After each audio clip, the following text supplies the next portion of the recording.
Olá, pessoal, tudo bem? Aqui é a professora Mariane e a gente hoje vai dar continuidade à nossa aula sobre cozinha francesa. Hoje a gente tem um tópico especial para a cozinha francesa, avaliando ela ou entendendo ela desde o início até um pouco a partir da Idade Moderna, que foi o que a gente comentou. Por que a gente tem um tópico específico para a cozinha francesa? Porque ela, pessoal, é uma das cozinhas mais importantes, né, com relação ao mundo, né? Então se fala muito da culinária francesa, da gastronomia francesa, então a gente vai entender um pouco sobre ela. Tá? Além disso, pessoal, a gente vai entender as obras importantes que aconteceram durante o período, especialmente o período da Idade Moderna.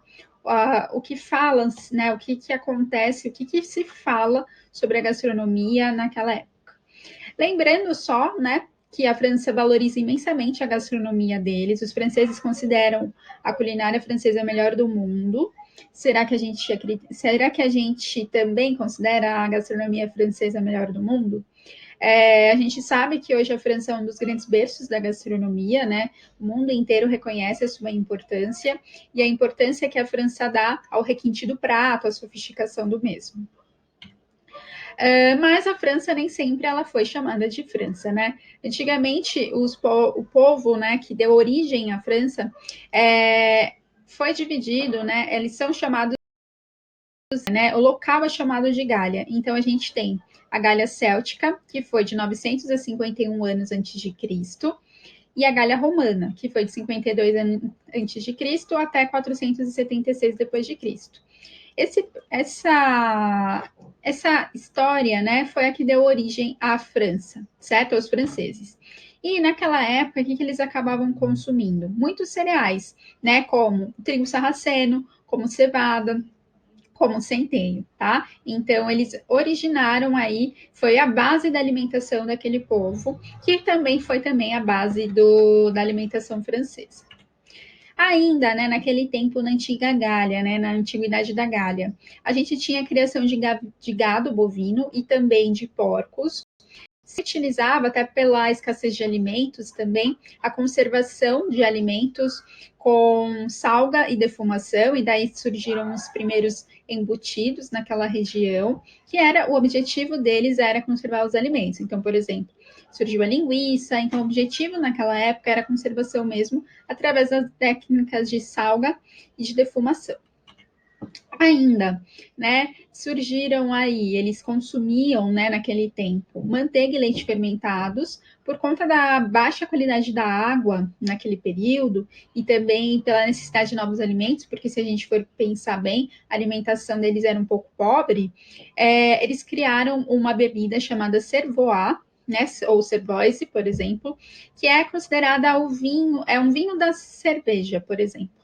Vinho da cevada, na verdade, que foi a grande precursora da cerveja, que veio depois, tá? Então, essa bebida foi criada lá na França antiga, ou seja, na Gália. Aí, o que aconteceu? A gente teve a invasão do Império Romano, certo? Esse Império Romano trouxe com ele, influenciou o pessoal na Gália a consumir os alimentos no padrão alimentar mediterrâneo, né? O que significa isso? Os países que são localizados ali próximos ao mar Mediterrâneo, eles têm um padrão bem característico que é composto por frutas, verduras, legumes, peixes, frutos do mar, muito azeite de oliva, muitas verduras. E até hoje, né, esse padrão alimentar é considerado uma das dietas mais saudáveis do mundo, né? Então aqui eles foram introduzindo esses alimentos na Gália Romana. Ainda na Gália Romana, a bebida preferida deles era o vinho, pela influência também dos romanos. Depois, com o tempo, a França foi mudando a sua bebida preferida para o champanhe. Mas o que acabou acontecendo? O Império Romano caiu, né? Por conta da crise econômica, por conta da invasão dos bárbaros. Essa queda do Império Romano possibilitou que os francos, né, o povo franco, fosse os grandes privilegiados de todas essas invasões. E com isso eles fundaram a França, daí vem esse nome. A França, então, né, na Idade Média, foi considerada o principal reino da Europa medieval. E por toda a sua influência de Roma, enfim, os banquetes permaneceram com as mesmas características dos banquetes italianos, né, dos banquetes romanos. Então, quais características vocês lembram? Fartura era uma delas, divertimento aos seus convidados, muita música. Então, acabou isso permanecendo na nossa França. Aí a gente teve na época medieval um grande cozinheiro francês, que era o Taillevent, que era o cozinheiro dos reis. Ele introduziu novas técnicas de preparo, como braseados, como assados, como ensopados, como guisados, com uma longa cocção. E também naquela época se utilizava muita especiaria, muito mel. Muitas vezes uma das explicações era que era para mascarar o sabor ou o odor dos alimentos, né? Que talvez não estivessem tão bom para consumo. Também se dava uma importância enorme para molhos, e por conta desse uso enorme de especiarias, de mel, de verjos, que é um fermentado feito com uvas, e também de vinagre, os grandes sabores da Idade Média, né, na cozinha francesa na Idade Média, foram os amargos, os ácidos e os agridoces. Aí evoluímos, né? Então a gente passou da Idade Média para a Idade Moderna. Teve o casamento da Catarina com o Henrique, que a gente comentou aula passada, que trouxe maior requinte, maior glamour para a cozinha francesa. Houve a vinda, né? Porque houve essa vinda dos pasteleiros e dos chefes de cozinha da Itália, através da vinda da Catarina. Essa influência italiana possibilitou na cozinha francesa a introdução de alimentos e pratos, como trufas, como alcachofra, como alcaparra, como couve-flor, como anchovas, como espinafre, como o próprio azeite de oliva, e com também os cogumelos selvagens. A pastelaria também ficou muito famosa na França a partir da influência da Catarina, né, da sua comitiva. Então, se fizeram marzipan, fizeram balas, bolo de mel, a massa utilizada para fazer as bombinhas de chocolate ou carolinas, as frutas e flores cristalizadas. Então, aqui eu mostro algumas imagens para vocês desse pain de Epsis. Não sei se a pronúncia está correta, provavelmente não, mas bolo de mel e especiarias feito lá pela França, o marzipan, a massa choux, né, que é para carolinas e também para eclairs, para bombas. Foram, né, eu comentei com vocês que reduziu o uso das especiarias e foram sendo substituídas por ervas italianas, ervas frescas, como o cerefólio, aqui a imagem dele, o louro, a sálvia, a salsa, o manjericão, o estragão. Aí, nessa época, né, o banquete do Renascimento, até pela influência da Catarina, também começou a ser mais sofisticado, mas durante aquela época houve a reforma protestante, né, que vinha muito em contra o catolicismo como única religião, né, a religião mais predominante da época. Isso proporcionou muitas lutas, essas lutas abalaram a economia da França e, consequentemente, abalaram a alimentação dos franceses, então ficou mais escasso. Porém, o Henrique, né, o Henrique IV, ele recuperou a economia e ele era uma pessoa que valorizava muito os produtos da terra. Por conta disso, a agricultura começou a se desenvolver bastante com ele, né, a partir dele. Então, aqui a gente encontra uma grande obra que mostra como é que essa agricultura se desenvolveu, porque nessa obra ele se ensinava e ele estimulava o cultivo da terra com plantas e frutas. Além disso, né, o Luís XIII e o Luís XIV, ou o Luís XIII e o Luís XIV, ele nomeou o Jean Baptiste para cuidar do jardim deles num jardim do palácio deles. Esse jardim era um jardim com ervas, frutas e legumes, tá? Então, esse é o nomezinho dos jardins. E essas frutas, essas verduras, esses legumes abasteciam a mesa dos reis, né? De quem morava ali no palácio, tá? Então, inclusive, o Palácio de Versalhes tinha esses jardins aí com frutas, ervas e legumes que abasteciam aí os palácios da nobreza. Aqui eu coloquei para vocês, pessoal, não vou treinar aqui o meu francês, que é péssimo, mas coloquei vários nomes de livros franceses, de obras francesas muito importantes da época, que mostraram a sofisticação que ocorreu no governo do Luís XIV com relação à gastronomia e que se opuseram à cozinha da Idade Média, que era aquela cozinha que a gente falou, com muitas especiarias, enfim. Então, aqui não, aqui eu estou prezando mais sofisticação. Então, eles utilizavam mais as ervas, a sálvia, a salsa e o estragão, né, no preparo dos alimentos, faziam a ligação dos caldos com a gema de ovo, faziam os ragus, os vinagres começaram a ser aromatizados com rosas, frutas e estragão.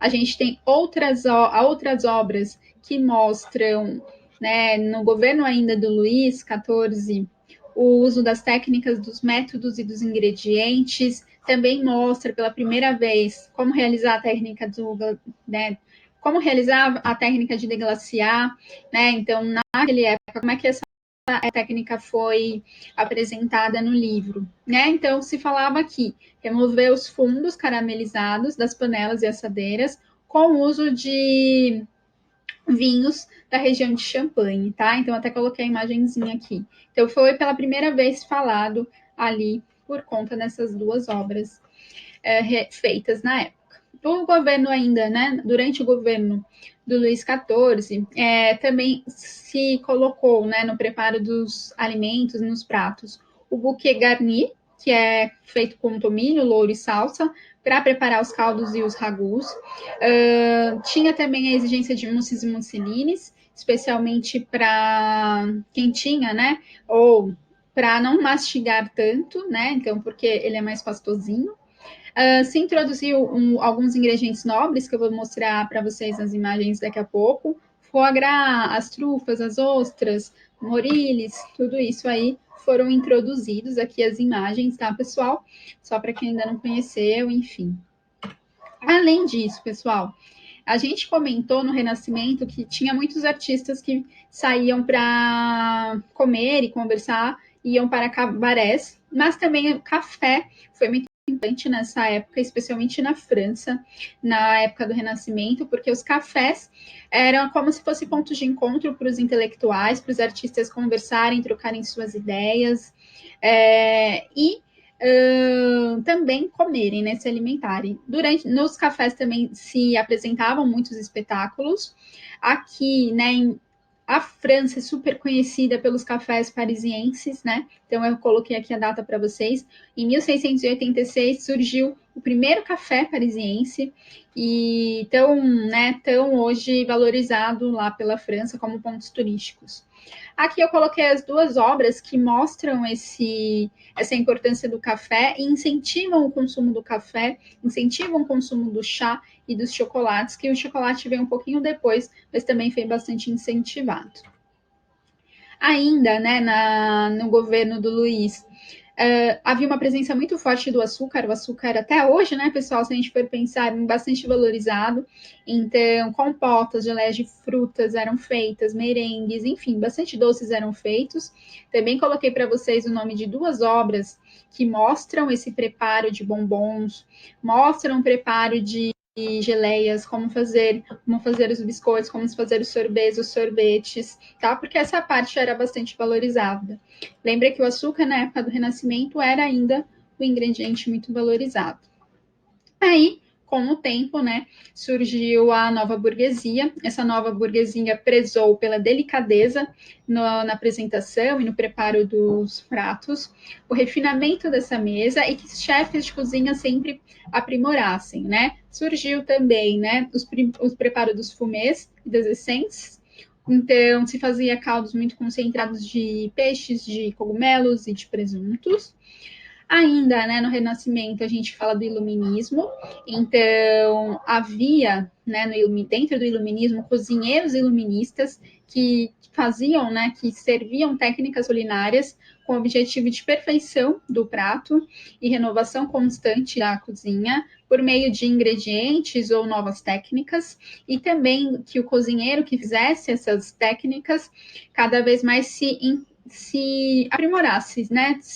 Fosse também mais intelectual.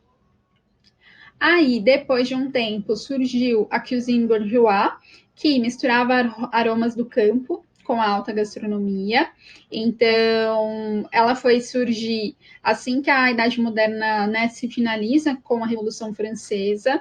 Essa cozinha ela tinha o objetivo de combinar a cozinha da terra com uma cozinha mais de laboratório, uma cozinha mais profissional, como também a cozinha amadora. Então, era uma mescla dos dois tipos de cozinha, tá? E isso aconteceu ali na Revolução, a partir da Revolução Francesa, tá? Então, essas mudanças nos hábitos, né, alimentares dos franceses acendeu uma nova cultura gastronômica e resultou aí no surgimento de restaurantes, que é o que a gente vai abordar em uma das nossas aulas. Então, assim, aconteceu bastante coisa pela França e bastante coisa que a gente consegue entender porque a França é considerada o grande berço da gastronomia, não é mesmo?